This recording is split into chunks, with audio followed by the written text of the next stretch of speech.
Assalamualaikum warahmatullahi wabarakatuh. Hai sahabat semua, jumpa lagi di Al-Kansab Channel. Inilah 5 karomah Syekh Abdul Qodir Al-Jailani.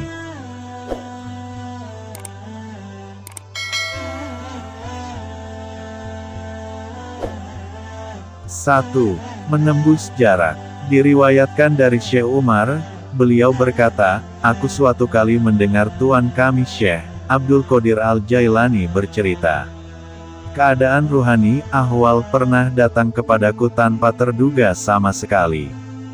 Pada awal masa-masa aku melakukan pengembaraan dan berada di padang tandus di wilayah Baghdad, aku berlari melewati jarak kira-kira 1 jam perjalanan, dan aku benar-benar tidak sadar bahwa aku sedang berlari. Saat aku kembali dalam kesadaranku yang normal, aku mendapati diriku sampai di kawasan Syastar, di mana jarak tersebut dengan Baghdad kira-kira sekitar 12 hari perjalanan.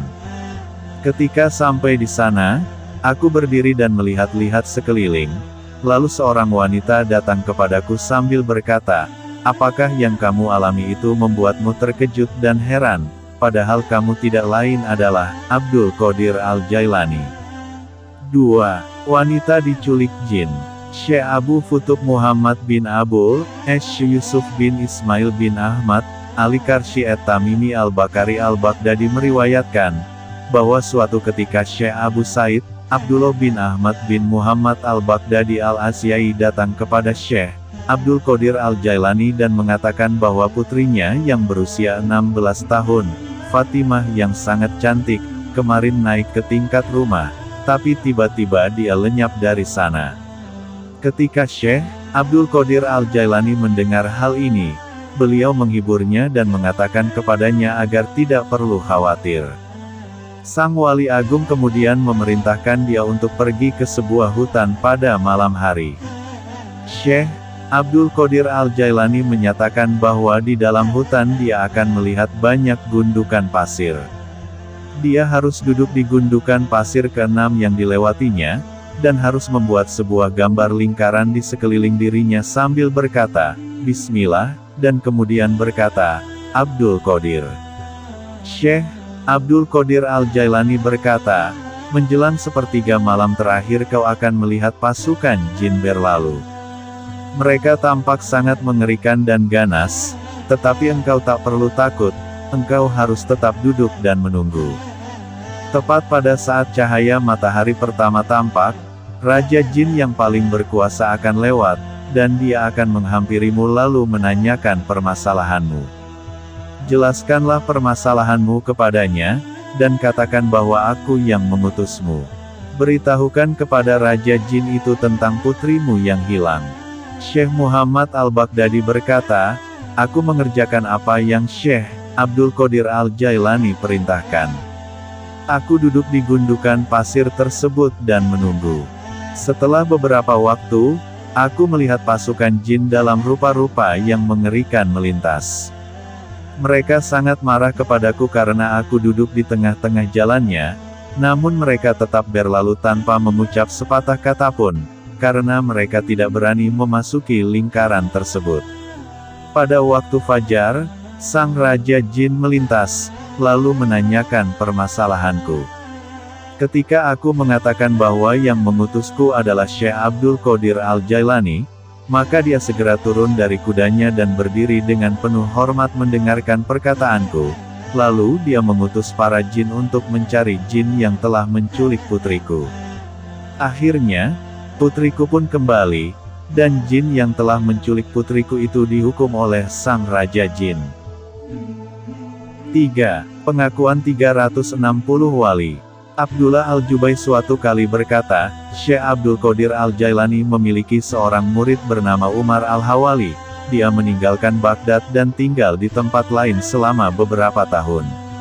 Ketika ia akhirnya kembali ke Baghdad, maka aku berkata kepadanya, "Sekian lama ini kamu berada di mana?"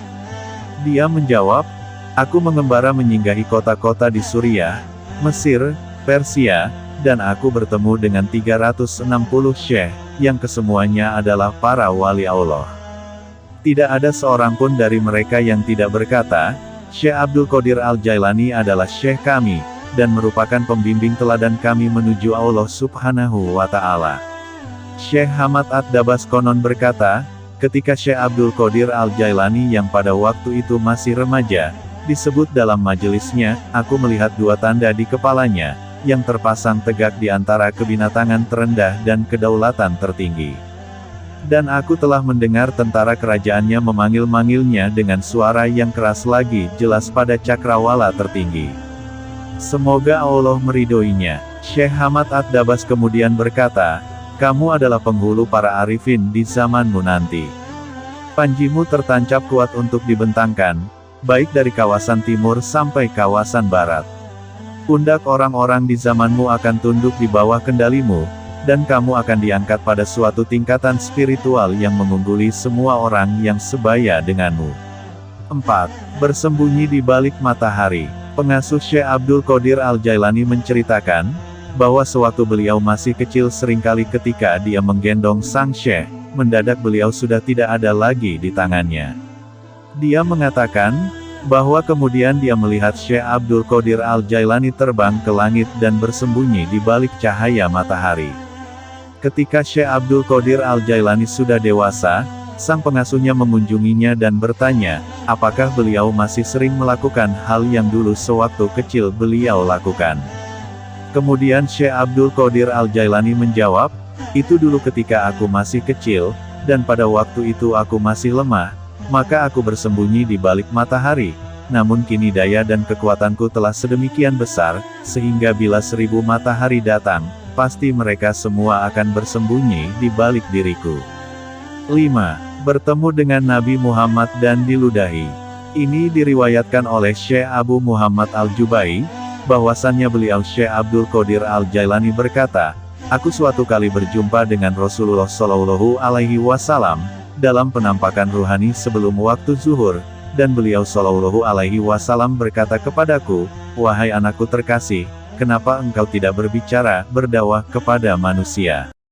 Maka aku menjawab, wahai Bapakku terkasih, aku adalah seorang ajam bukan orang Arab, lalu bagaimana aku bisa berkata-kata dengan fasih di tengah-tengah orang Baghdad yang jelas mereka pandai berbahasa Arab?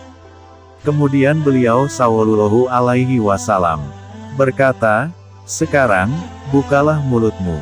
Maka aku membuka mulutku lebar-lebar, dan beliau meludahiku sebanyak 7 kali.